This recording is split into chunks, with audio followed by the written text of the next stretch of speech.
So right now, the past is not here and the future hasn't shown up. We have now. Right now is where we can make a difference in our lives. What's happened has happened. What's going to happen in here, now. How do we go through this day? What are we doing this moment in our heads, in our hearts? Well, right now, we're talking about this shit, and previously in a little while, we'll be singing some more chanting. That's doing something. That's planting seeds that are not seeds of suffering.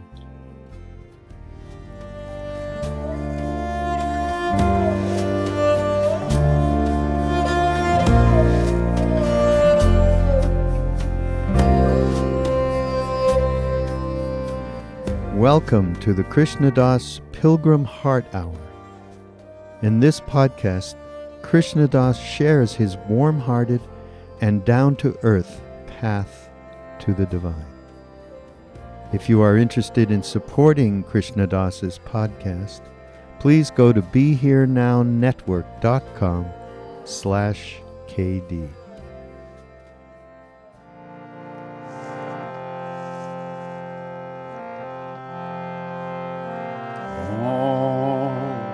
Shri Matre Namah.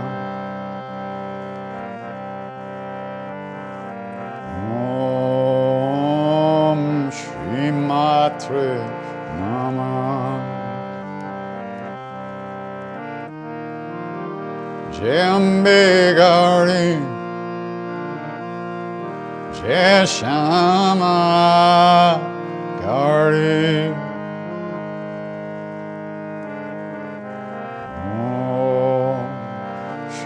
Matre Namah. Om Shri Matre Namah.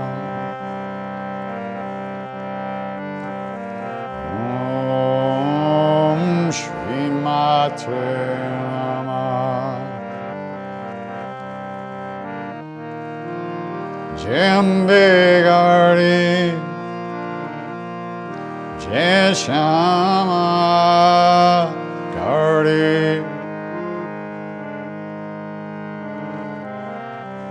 Om Shri Matre Namah.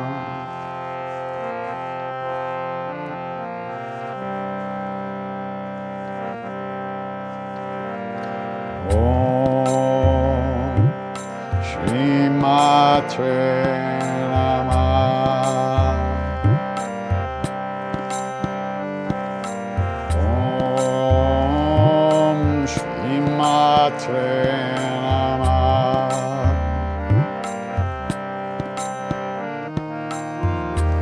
Jambe Gari Jai Shama Gari.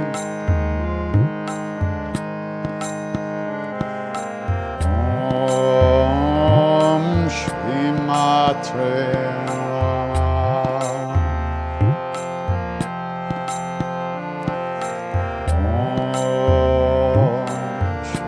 Matre Namah. Om Shri Matre Namah.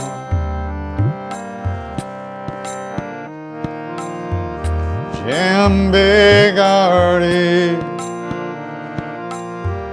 Jai Shama Gari.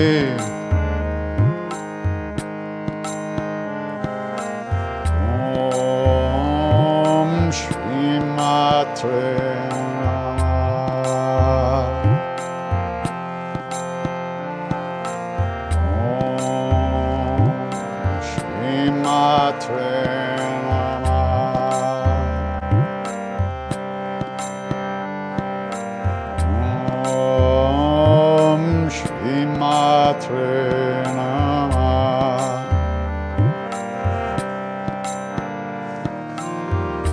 Jambe Gari Jai Shama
Jai Jagarambe,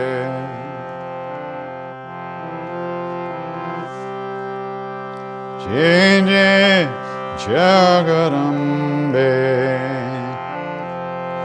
He Ma Durga, He Ma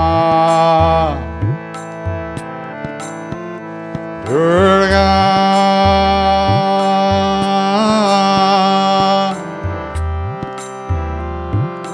Jai Jagarambe,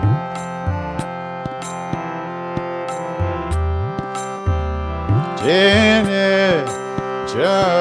Jagarambe, He Ma Durga, He Ma Durga,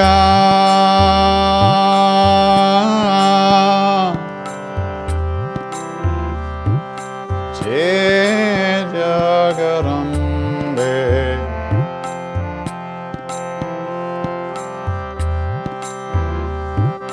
Jai Jagarambe, He Ma Durga, He Ma Durga,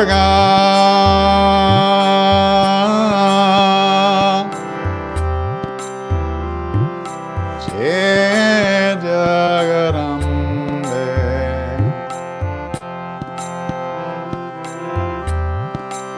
Jai Jagarambe, He Ma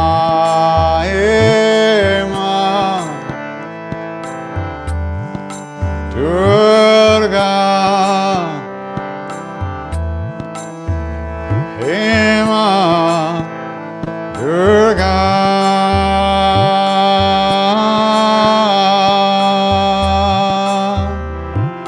Jai Jagarambe,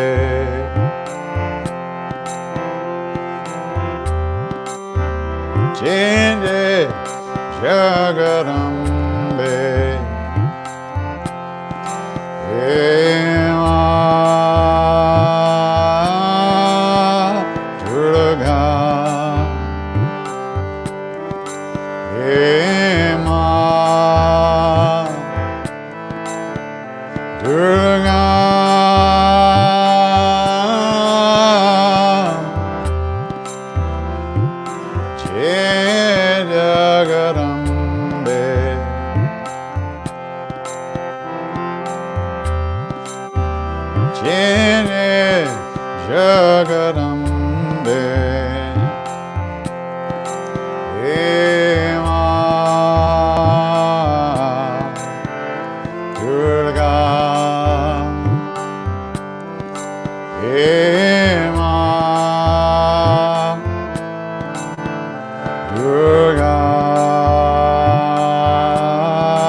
Okay. So there's a funny story. So one of the reasons I always get mixed up between Saraswati and Mahalakshmi is this murti, this beautiful, very old murti you can see. This was given to me by the Tiwaris, Mr. and Mrs. Tiwari. And in those days, I didn't have much money at all. And, oh, you can see here, sorry, for the Instagram people. So in those days, I was broke, and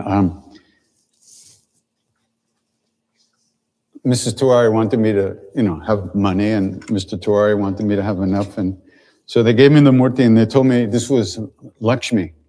And I didn't look that close. Oh, Lakshmi, great. And they were blessing me with Lakshmi, which is fullness and Shri and radiance and glory and all the things you need in life, as well as the deeper, esoteric, inner radiance of Shri, of Lakshmi, the goddess, the Shakti.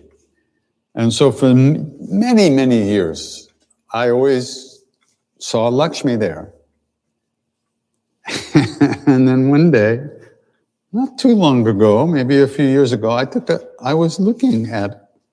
And if you look closely, it's not Lakshmi. It's Saraswati. See her playing the veena here. This is her instrument. Well, over here and everything. See?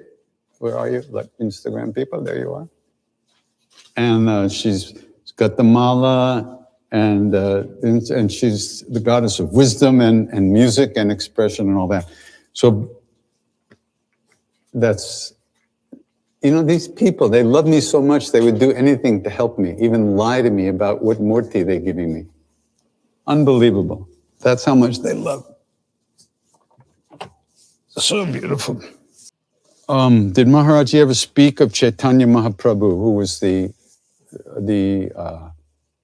incarnation of Krishna, who popularized what we call the Hare Krishna mantra, the Maha Mantra, Hare Ram, Ram Ram, Hare Hare, Hare Krishna, Krishna Krishna, Hare Hare. Although he sang it with Krishna first, the Hare Krishna, Krishna Krishna. But in the Puranas, they say it's actually also sung as Hare Ram first.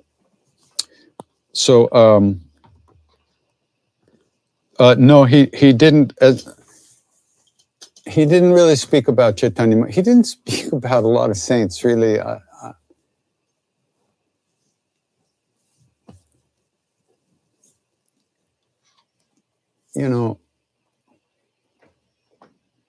It wasn't. he spoke about a lot of things, but in very simple ways. He had Mahamantra being sung all the time in the temples where he was, when he was there. And even when he wasn't there in Vrindavan, they were singing, I think. And at Kenchi, they were singing for the whole spring, summer, and fall until the temple closed. But as far as I know, to me, he didn't, to the Westerners when I was there, I never heard him speak especially about Chaitanya Mahaprabhu. Somebody's asking me my thoughts about reincarnation. Do we evolve spiritually through lifetimes? Well, the simple answer, of course, is yes. I believe so. That's my belief. But what is reincarnated and what is it that evolves spiritually is a very subtle issue. It's not you and me, Krishnadas and what your name, Lori. That little package is not reincarnated. The package of Krishnadas and the package of Lori is the result of karmas, and all the stuff that revolves around that in our lives is what we need to work on this life. There's a continuum of consciousness that takes different forms, manifests in different ways at different times, and you can call that rebirth. Now, of course, I don't have any proof of this at this point. But from what I've absorbed from the people, the great beings I've hung around with and taken teachings from, it's probably true. I believe it's true that there is such a thing as reincarnation, but it isn't me that's reincarnated. It's this continuum of consciousness that Hindus call the soul, but in Buddhism it's described differently. The reason it's described differently is because when you see it from a certain angle, even the soul is not permanently a separate thing. Ultimately, it merges back into the one. So, very subtle stuff, very intellectual, very complicated. But essentially, yes, any work you do on yourself in this life, any spiritual practice you do, any good qualities that you generate, kindness, compassion, peace of mind, equanimity, but especially kindness and compassion, and caring for others. These are qualities that magnetize us for positive rebirths in good situations where we can practice, where we can find out who we truly are and find that love that we're looking for life after life after life.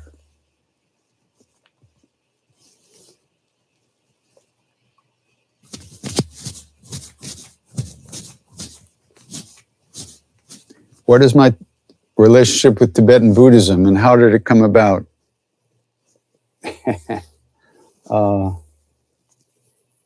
Well, I always loved the way Buddhism approaches problems. The approach to understanding what causes the problems and how to untie those knots that we have in our hearts. I always really appreciated the clarity in which the practices are described and the understanding of the way suffering is created and the way suffering can be relieved and ended. And so I was just drawn to it very much over the years, Buddhism in general and Tibetan Buddhism especially. And then back in the old days when I was with Maharaji, one day he grabbed my notebook. I had two notebooks. I had a diary, and I also had a notebook where I kept prayers and mantras and stories written down. So he grabbed my notebook and he's looking through it page after page, and he stops at this one page. He says, "What's that?" And I looked, and it was a Tibetan prayer called Song of Mahamudra, which is very esoteric, very high Tibetan teaching, Buddhist teaching. So I went, "Oh, geez, what am I going to, I'm busted. Here I am in a Hanuman temple with my guru, and he's asking me what this Buddhist stuff is." So I just said, "Baba, it's a Buddhist prayer." He goes, "Oh?" So he said, "Translate some." So, of course, I couldn't. But there was an Indian gentleman there, a devotee, that translated a few shlokas. And Maharaji stopped and he said, "Teek, correct, very good." And I thought, what? Really? How could that be? It's Buddhist. So then he kept going through the notebook, and he came across, we had printed up these tiny little stamps of Maharaji's picture. It was like a whole page of these stamps with his picture. Anyway, he came across one of those small little stamps. He said, "Who's that?" And I said, "Baba, it's you." He goes, "Nay, Buddha." So I went, "Oh." So many of the devotees of Maharaji, Ramdas included, got very involved with Buddhism over the years because of the clarity and the techniques that are available for working with your issues. So that's why, because I feel it's very useful. It helped me understand a lot.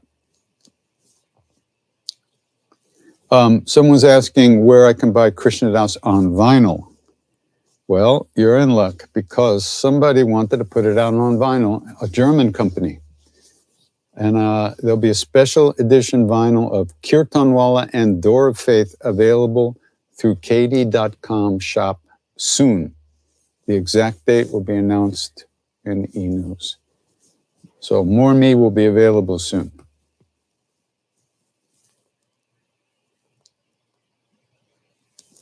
Any devotions or songs connecting to birth, literally and spiritually,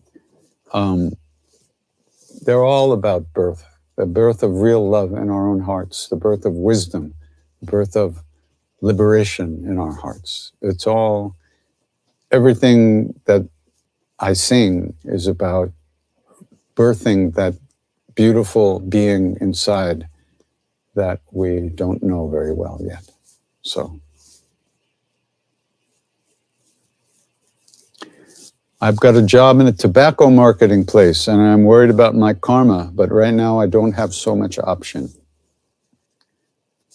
I wouldn't worry. You have to eat, you have to take care of yourself, and you're not forcing people to smoke tobacco. People are doing it of their own supposed free will. Of course, it's not really free will, is it, when you make a decision that threatens your health? It's a programmed response to different issues within yourself. But it looks like free will because you say, "I want to do it." Well, that's the problem. The things we think are free decisions are actually programmed responses. And that's why we do practice. Because we are deluded. We don't see things clearly. And we make decisions that we think are going to help us and are going to bring pleasure and joy to our lives. But actually, they don't. They only bring suffering. They might bring a little temporary pleasure, but then a wave of suffering comes with that. So I wouldn't worry about it. Why don't you say every day, offer your work to God and say, I have to do this work to support myself and eat. Please let everyone who smokes any of this tobacco be liberated from all suffering. Right? So at least you have that aspiration and that intention. And that's good.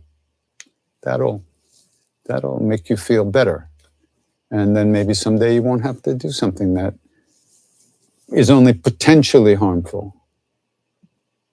I mean, you're not forcing people to smoke. There's poison everywhere, but we don't force people to take the poison. It's available because that's what's on the planet. Everything can be poison if you do too much of it.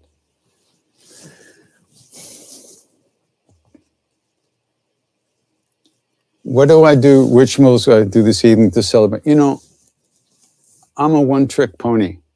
I worship my guru in all the forms. And for me, everything flows back into that ocean of being that is my guru. The goddesses, the gods, Hanuman, Ram, Krishna, or Shiva, Kali, it's all a form, for me, it's all a form of Maharaja Nim Karoli Baba.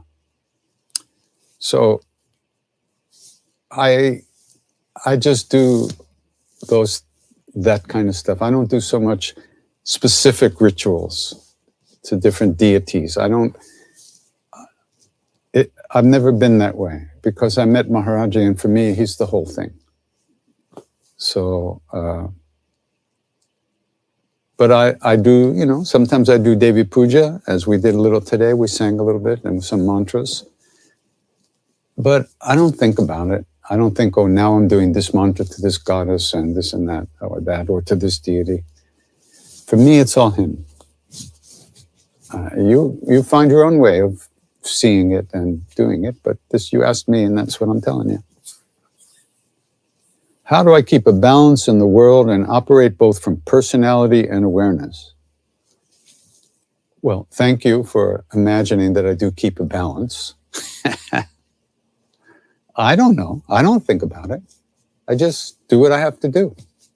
Sometimes I get tired. Sometimes I get fucked up. Sometimes I feel good. I'm not worried about balancing. That's too much in the head. Planning and thinking about how am I now? How am I now? I don't think about how am I now as much as I used to. I just try to remember Ram, to remember Maharaji, to remember Hanuman, to remember that everybody I meet has that light inside of them. That'll keep you balanced.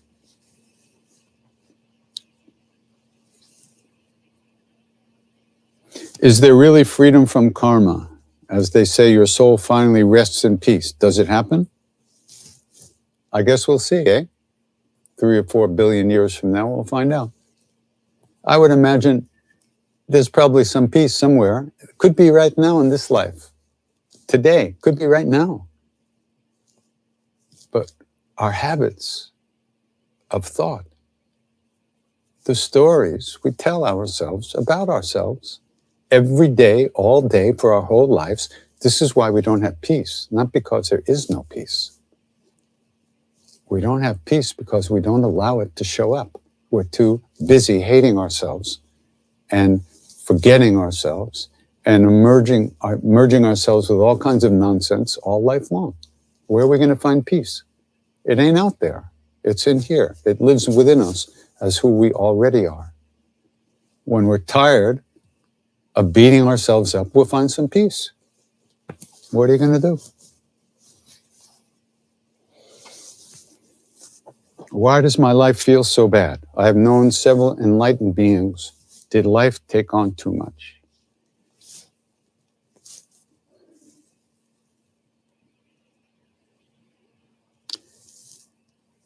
Why is not the right question. Why embroils you in thinking about your stuff.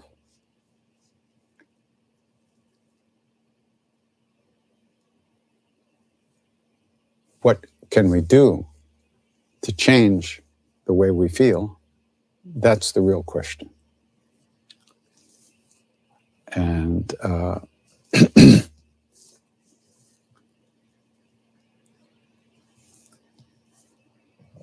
there's no button to push that changes everything all at once.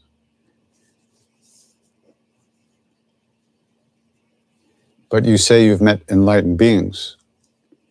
If that's the case, then look at those beings, remember those beings, see how they lived in the world, and then you'll know what's possible for you. If it wasn't possible for them, it wouldn't be possible for us. And because it is possible for them, it is possible for us.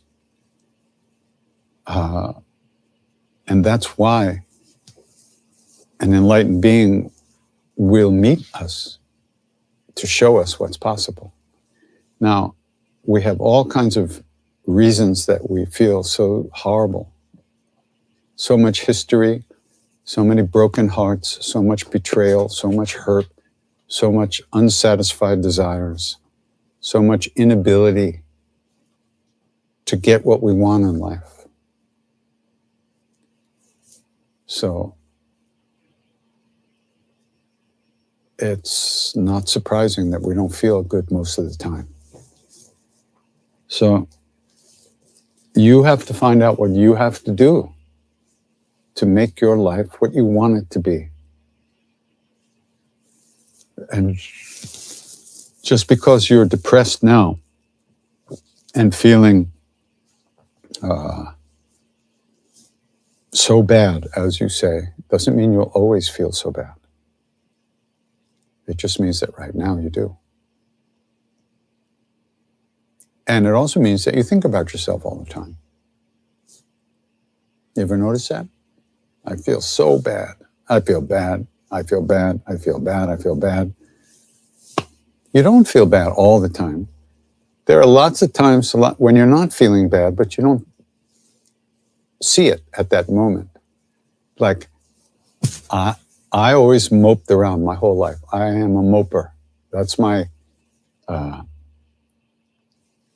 natural state.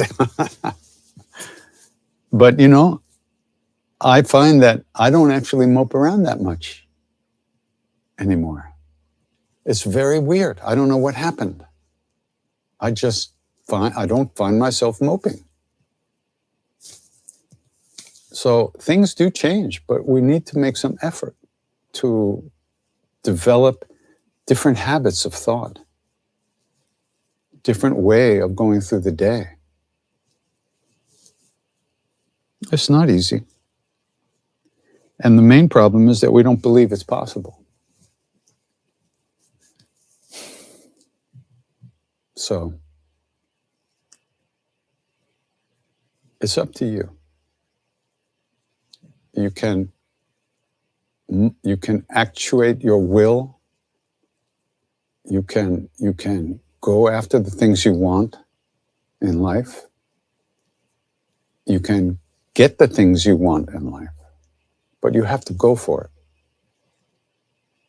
You can't mope around all the time. Then you're allowing yourself to be victimized by your own stuff. What's happened in the past brought this moment, makes this moment what it is. If we allow what happened in the past to color this moment, then this moment will just create more of that in the future. So right now, the past is not here, and the future hasn't shown up. We have now. Right now is where we can make a difference in our lives. What's happened has happened. What's going to happen in here, now. How do we go through this day? What are we doing this moment in our heads, in our hearts? Well, right now, we're talking about this shit, and previously in a little while, we'll be singing some more chanting. That's doing something. That's planting seeds that are not seeds of suffering. That's what spiritual practice is about. We have to plant the seeds of the things we want. Otherwise, they can't grow. And my guru, Maharaji, said the repetition of the names of God, Ram Nam, he said, everything is accomplished through that. So, start repeating the name. And when you catch yourself thinking about yourself and believing, oh, it's never going to work, nothing's going to work, and I'm always going to be fucked up, drop it and come back to the name. And do that 45 billion times a day until it becomes a positive habit. That when you notice that your negativity starting to rise up, you bring the name into your consciousness again and again and again. That's one thing you can do. There's many ways to practice. That's one way. But you have to do something. That doesn't mean, that means something. Therapy, counseling, practice, meeting great saints, reading books. You have to find something that feeds your heart. And only you can do that. That's the good news and the bad news. You can do it and you have to do it. No one can do it for you, but you can do it.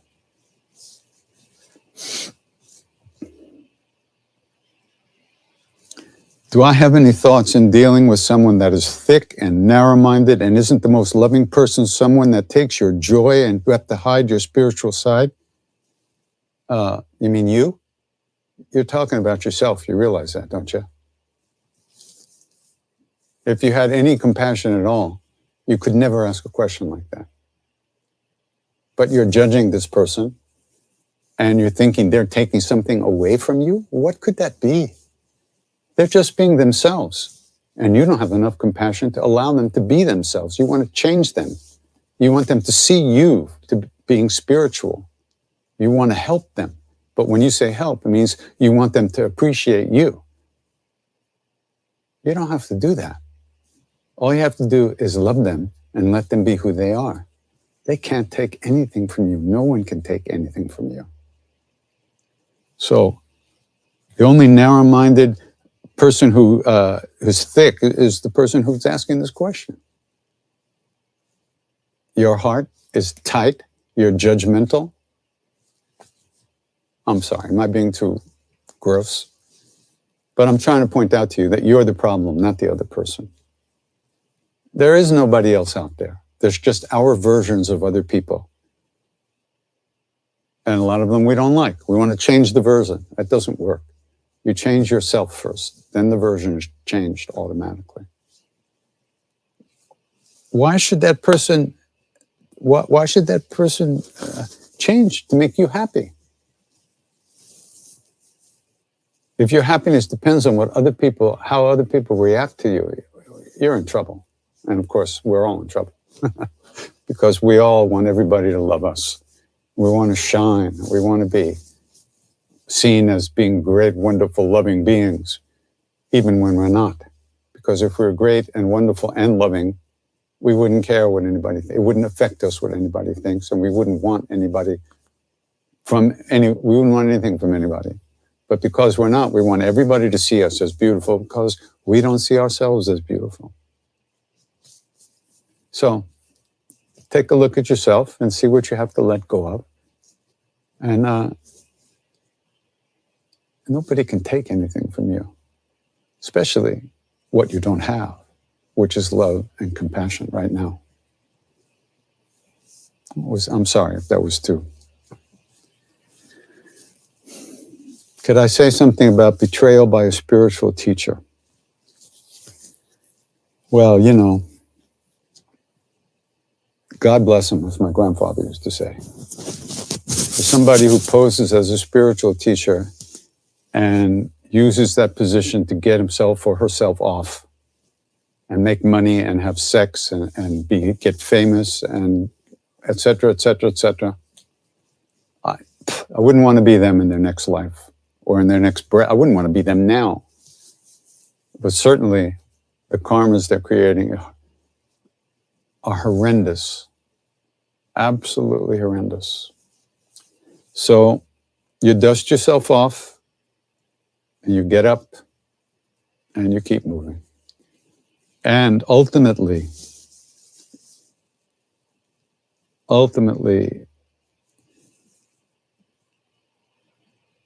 when it's a terrible thing. I mean, we as Westerners, we're very naive about these things. And all we want is somebody to pat us on the head and tell us we're beautiful and we're loving and that we're loved and, and we don't even care if they really feel that. We just want to be patted on the head. At least I'm talking about me, right? And then you find out that the person patting you on the head was a lying bastard, a miserable, manipulating, self-centered, selfish, lustful piece of shit. It doesn't feel good to be so fooled, does it? That's where the real sting is. Because the betrayal that you think they've done to you is nothing compared to the betrayal that we've done to ourselves by giving ourselves away to someone like that.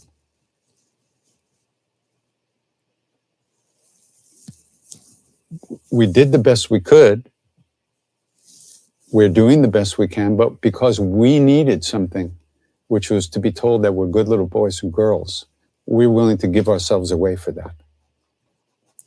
And there are no end of people who are willing to take advantage of that. So it's a good lesson. It's a painful lesson, but it's a really good lesson. Someone once told me, I wish I knew who it was, I can't remember. The lesson of betrayal is trust. The lesson of betrayal is trust. So like I just said,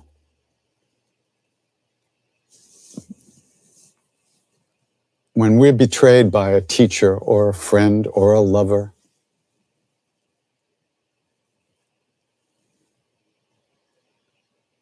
it's not just what they're doing to us, which they couldn't help because that's who they are.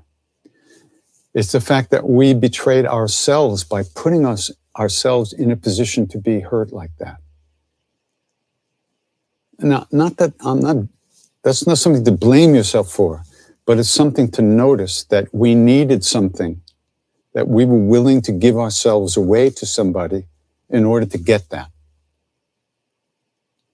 And the story we told ourselves is, oh, this person is so beautiful, they love me, they really love me. And when we find out that they don't, it's crushing and painful. I was in a scene like that, so I'm talking from my own experience. Don't ask me who it was, I'm not going to tell you.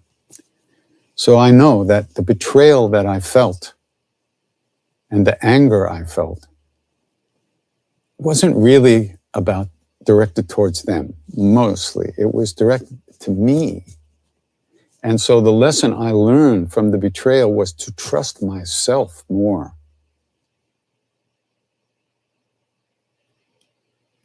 To trust myself, to trust ourselves.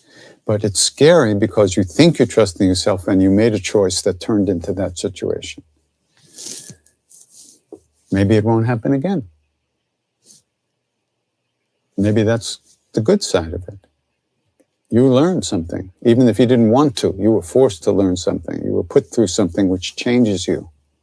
And eventually your heart will relax again and you will try to find a way to be in the world that's good, in a good way. The lesson of betrayal is trust. Everything in this world betrays us because we are looking for happiness, for love. And love and real happiness are not out there. But we are programmed to look outside of ourselves. And it's inevitable we'll be at least disappointed, and if not, crushed by situations. But we'll come back. We come back. It takes some time to heal up again. And once we realize the issue is about trusting ourselves, then we've already overcome it. Because then we see what our work is. Not to be angry at that person, although we can be, we're allowed. But think of, at some point, I hate to say this, but after some time you begin to feel compassion for this person who is creating so much suffering for themselves. They want to be happy too, these miserable people who hurt us. Don't they? They want to be happy and they're doing what they think they have to do to be happy. But it's easy to see that it's not going to make them happy. In fact, they're putting wood on the fire that's burning them right at this moment.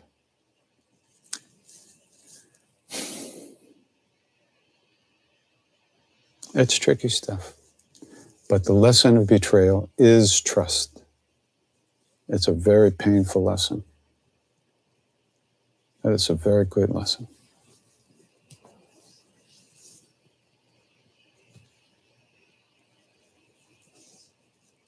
Will there be 108 Hanuman Chalises at the beginning of 2022? Yes, but virtual. We'll be doing it virtually on January 1st.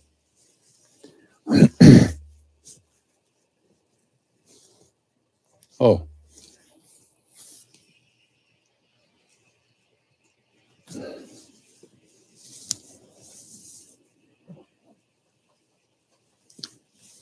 There's a lot of questions here, much more than I can possibly answer. I'm sorry.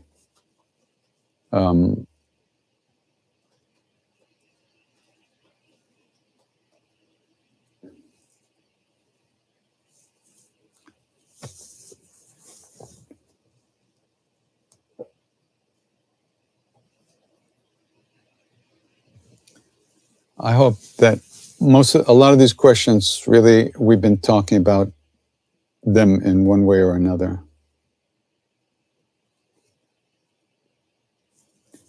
I'm a yoga teacher and I have a question. How do I deal with the guilt of charging for something that feels so necessary and essential? I don't think your guilt has anything to do with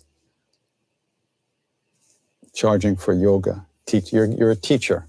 Teachers charge for teaching. You're not claiming to give people enlightenment. You're not claiming to be liberated and that if people come to your class, they'll be freed of all suffering. You're teaching them a practice that you learned from somebody that you probably paid to learn. There's nothing wrong with that. You have to eat. You have to support yourself and whoever is dependent on you. So the guilt trip, you have to get over that. And if you can't get over that, then don't charge. Get a job in the Stop and Shop. Do something that you think is reasonable, but it's not, there's nothing wrong with charging for teaching.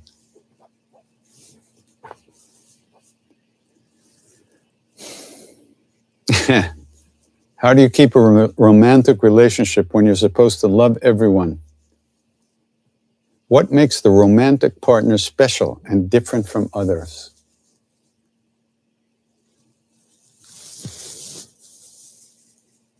Romance is a fairy tale. It's a fairy tale we love. We're sold on that fairy tale from the moment we're born. Our parents were looking for it. They didn't find it. Maybe they found friendship. Maybe you could find friendship with another human being. Real friendship and real trust.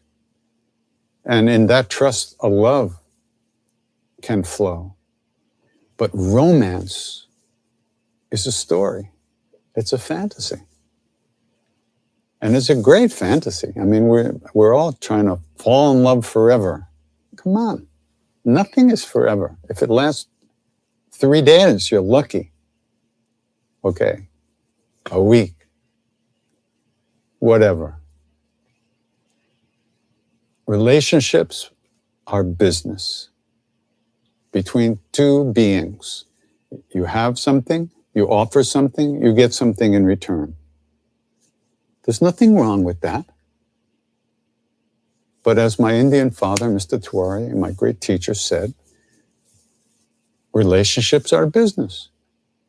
Love lasts 24 hours a day, 365 days a year. It doesn't come and go. You don't fall in it. You don't fall out of it. You don't get it from someone. Love is who we are. Loving feelings are one thing, but love forever, romantic love forever is pretty difficult. And if you look at the divorce rate and the rate of people breaking up after the energy between them is dissipated, or they want to get somebody else, they fall in love with somebody else. Come on, that's not love. That's lust. And lust is between two beings, and it's energy, and that's fine, but it doesn't last forever. Romance is a beautiful fantasy. Maybe sometimes it's not so beautiful. All the broken hearts out there, we're looking for love, we think this person loves us forever, and then they go find somebody else. So, this is the Western view, romantic relationships. That doesn't mean love doesn't exist, and it doesn't mean you can't share love with another person. Real friendship, real affection can be in a relationship. Real support, real trust, real openness. But that's work. That takes work. And that's hard work. And relationships are very difficult work if you want to be honest and real and not live in more delusion. So,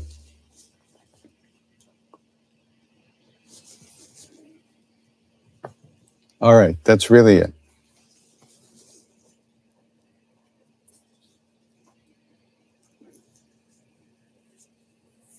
Yeah.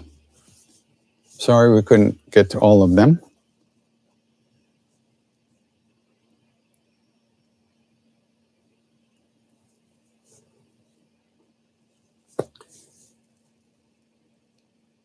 There's a few questions here about suffering. One's them about how do we handle our emotions in the face of cruelty to animals or any being on earth?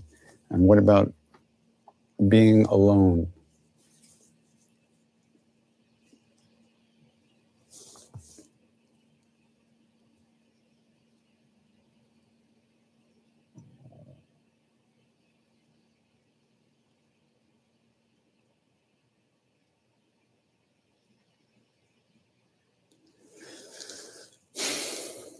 Ultimately, we are alone.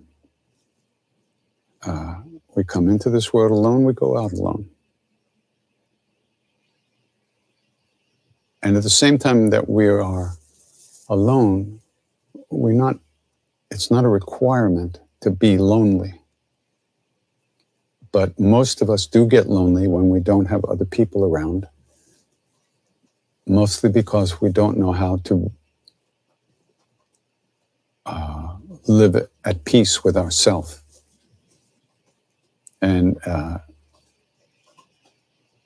live at ease in our own hearts.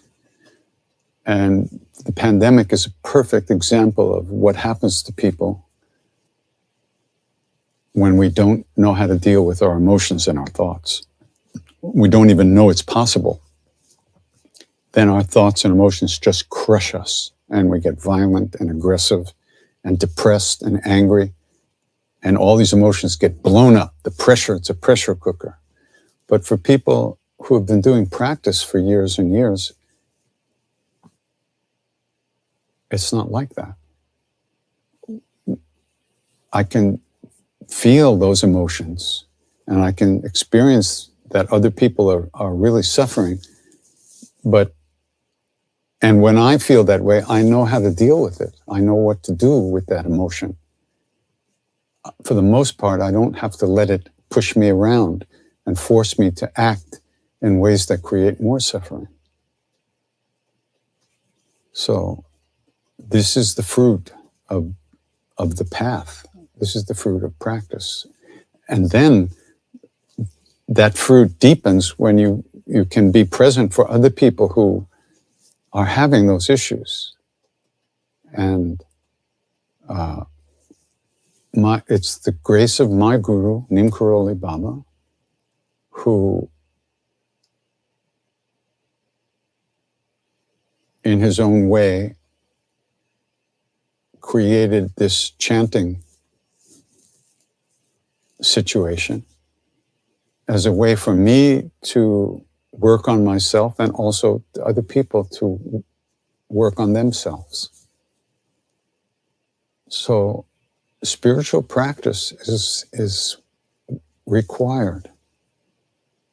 And whatever that means to you, this is the only way to live, find a way to live in this world with less suffering. One has to do some practice, whatever that means to you, whatever you find, whether it's Sufi dancing or silent meditation or chanting or something. You have to do something. If you don't plant the seeds, if we don't plant the seeds, we can't expect those trees to grow that will give us fruit to eat. We have to plant the seeds for kindness, compassion, caring, equanimity, friendship for all beings, with all beings. If that's what we want to find, we have to plant those seeds. So please, whatever you're feeling, find a way to plant seeds of the things you really, really, truly want to be in your life. So you have to figure out what that is, how to think about that yourself, and how not to be victimized by the unconscious flow of negative emotions and negative stories that we just automatically believe. We believe everything we think. That's crazy, but we do.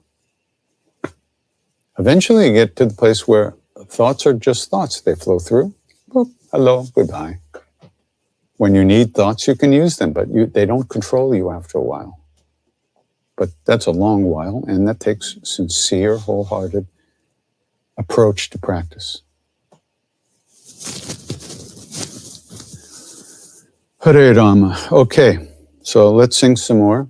It's already late, but we'll sing some more. You'll find that we sing, very often we sing the same chants because repetition is the way it gets deeper. It's not entertainment. This is spiritual practice. This is meditation. So repetition of the name over and over is what deepens that movement into the heart. So.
Bhagavate Vasudevaya.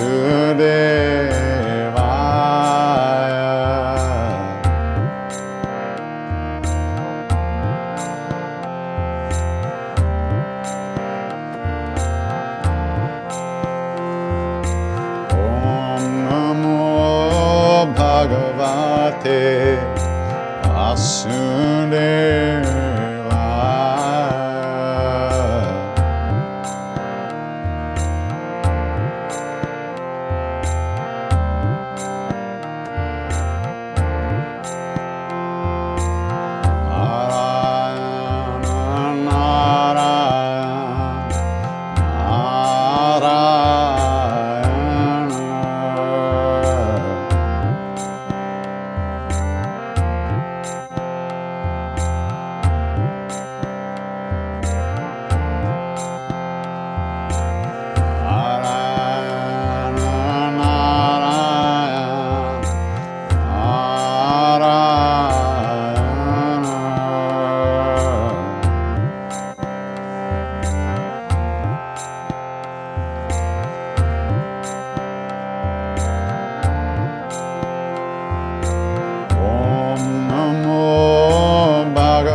Bhagavate Vasudevaya.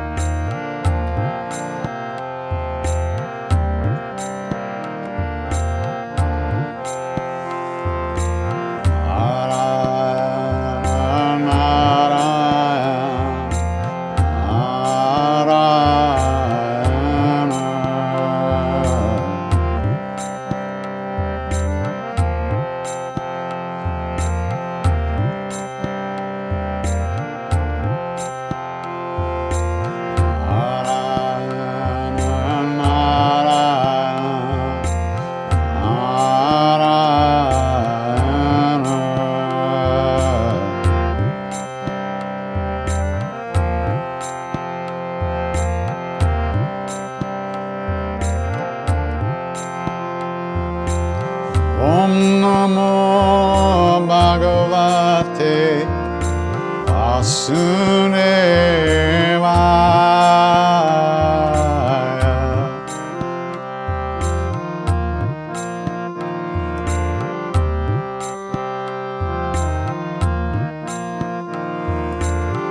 Om Namo Bhagavate Vasudevaya.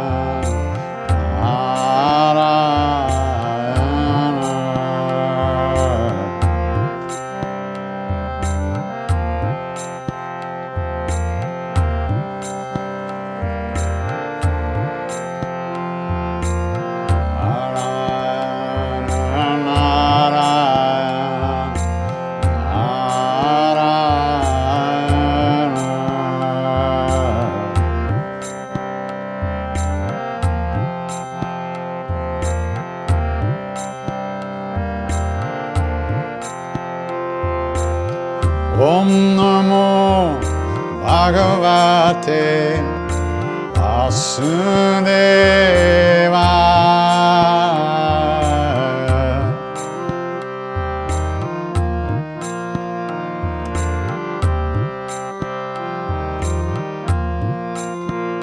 Om Namo Bhagavate Vasudevaya.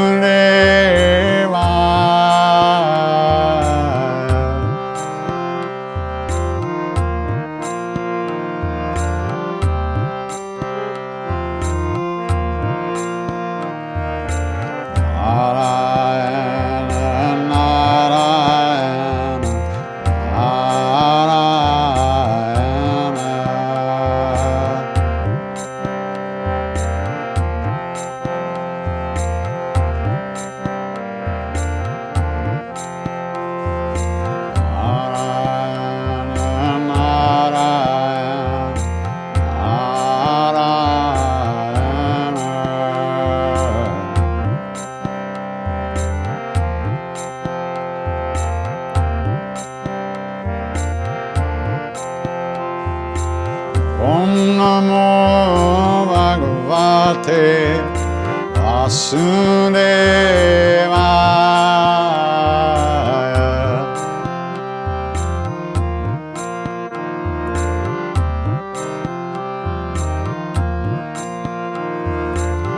Om Namo Bhagavate Vasudevaya.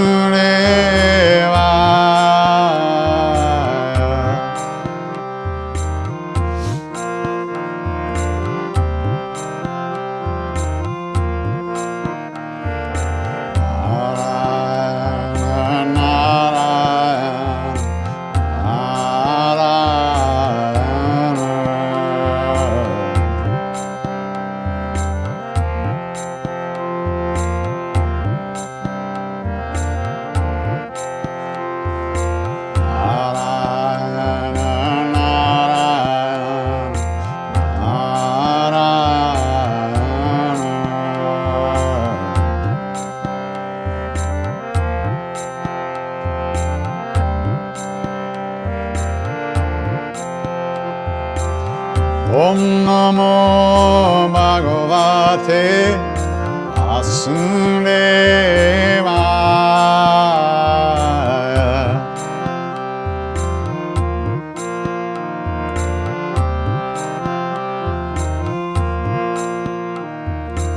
Om Namo Bhagavate Vasudevaya.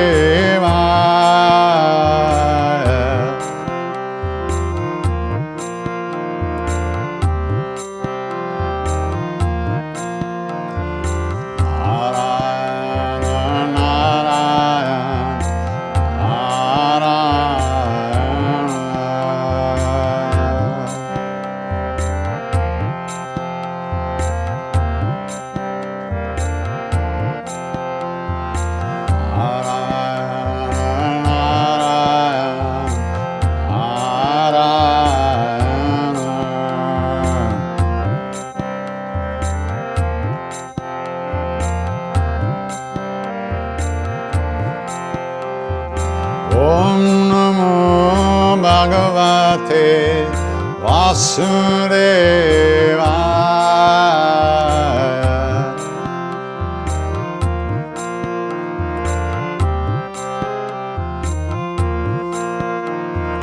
Om Namo Bhagavate Vasudevaya.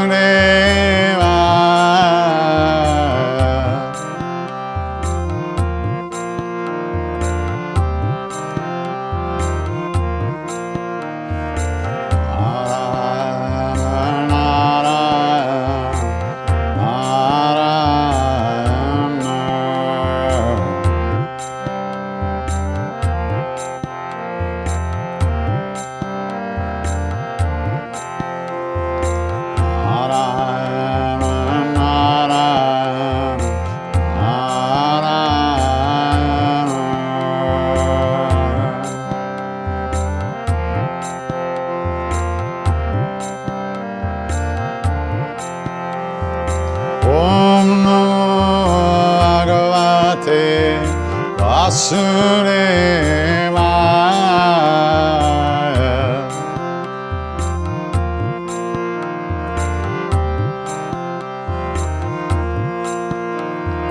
Om Namo Bhagavate Vasudevaya.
Shri Guru Charan Saroja Raja Dijamanu Mukuru Sudhari Varano Bhagu Bhara Bimala Jasu Chodhaya Kupalachari Buddhihin Tanu Janike Samiram Pavan Kumar Siyaram Bala Buddhi Vidya Dehu Mohi Aru Kalis Bikar Syavara Ramachandra Padaje Sharanam Jaya Hanuman Gyana Guna Saga Ek Pisati Loka Ujaga Ramadutta Tulita Baladam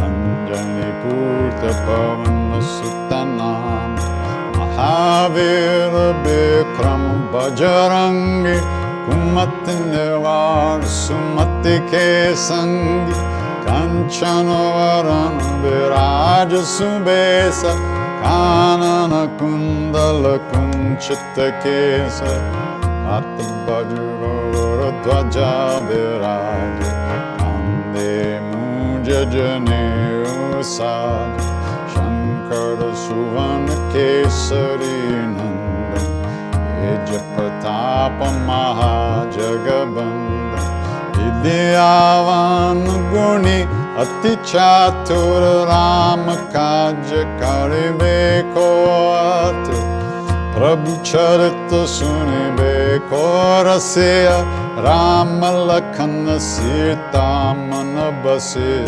Sukshma Rupa Darisya Hindekav Vikatarupa Daralanka Jarava Imarupa Darasura Sahari Chandra ke kaaj sanvar Aisa jivan lakhan ji aaye Shri Raghubir Harshiralai Raghupati kinhi bahut barai Tumama priya bharatai samabhai Sasabadan tumharo jasagav Asakahi Shripati Kanta Laga Nikadika Brahmadi Munis Narada Sharada Sahita Ahisa Namakumbera Digapala Jahante Kabiko Bidda Kai Sake Kante Maupakara Sugriva Inkinha Rama Melaya Raja Padadina Maro Mantra Bibhishana Mana Lankeshwara Bhai Sabha Jagajan Gusahasra Jojana Paraban Ilyothai Madhura Palajan Prabhu Mudrika Nilimukha Mahi Jaladilange gaye achara janahi Urgama kaj jagat ke jete Sugama anugrahat marete te Ram duare tumarakovare Otanagya bin pezar Sab sukla hai tumhari sharanam Chaka kahu kodaran Apna teja samaro ape Tino loka hankaten kampe Utpe sashan kat nahi aave Mahavira jabanam sunave Nase roga hare sabapir Chapata nirantara Hanumatabir Sankatate Hanuman Churave Anupama Bachana Dhamma Jolave Taba Pararam Tapasvi Raja Tinake Kaj Sakala Tumasaja Or Manorat Jo Koilave Sove Amita Jivana Palapave Charon Pratap तुम्हारा है प्रसिद्ध जगत उजियार साधु संत के तुम रखवारे सुर निकंदन राम दुलारे अष्ट सिद्धि no निधि के दाता असवर दीन जानकी माता राम रसायन तुम्हारे पास सदा रहो रघुपति के दास तुम्हारे भजन राम को पावे जन्म जन्म के दुख बिसरावे अंत काल रघुबर पुर जाई जहाँ जन्म हर भक्त कहाई और देवता चित्तन धरई हनुमत से सारो सुख करे संकट कटे मिटे सब पीरा जो सुमेरे हनुमत बलबीरा जय जय जय हनुमान गोसाई कृपा करो गुरुदेव की नाई जो सतबार पाठ कर कोई शुद्ध ही बंदी महासुख होय होया पर हनुमान चालीसा होया सिद्धि साकी गणेसा तुलसीदास सदा चेरा कीजे नाथ हृदय मंदिर पवन तनय संकट हरण मंगल मूर्ति रूप सिया राम राम लखन सीता सहित हृदय बसो सुर भूप सियावर रामचंद्र पद जय शरणम मंगल मूर्ति मारुत नंदन सकल मंगल मूलन कंद मंगल मूर्ति मारुत नंदन सकल मंगल मूलन कंद श्री राम जय जय राम श्री राम जय जय राम राम जय जय राम श्री राम जय जय राम श्री राम जय जय राम श्री राम जय जय राम श्री राम जय जय राम श्री राम जय जय राम श्री राम जय जय राम श्री राम जय जय राम श्री राम जय जय राम श्री राम जय राम जय सिया राम जय बाबा हनुमान संकट मोचन कृपा निधान जय सिया राम जय बाबा हनुमान संकट मोचन कृपा निधान श्री राम जय जय राम श्री राम जय जय राम श्री राम जय जय राम श्री राम जय जय राम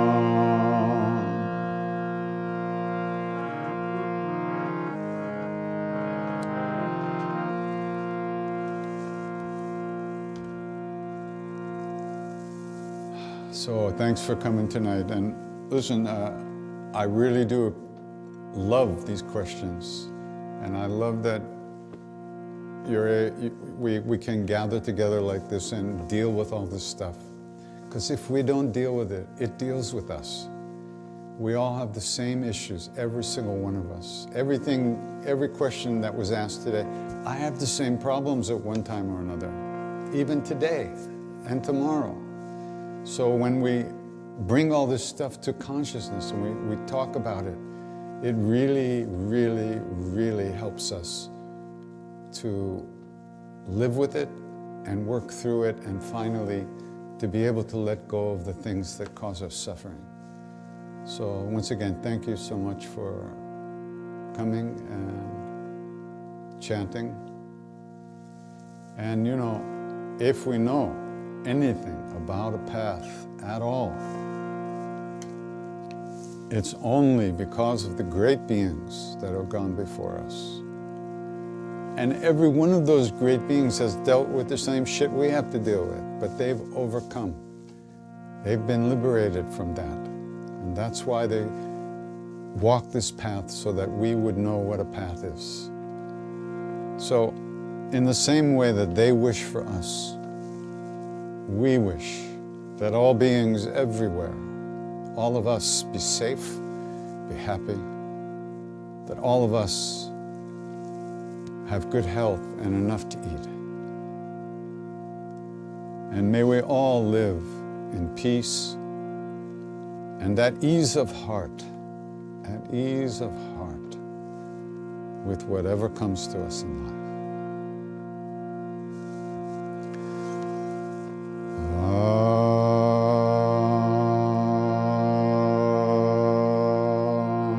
Chanting,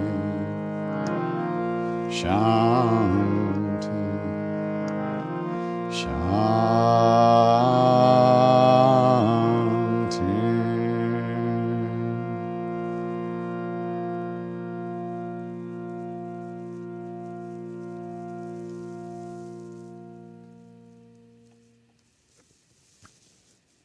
Namaste.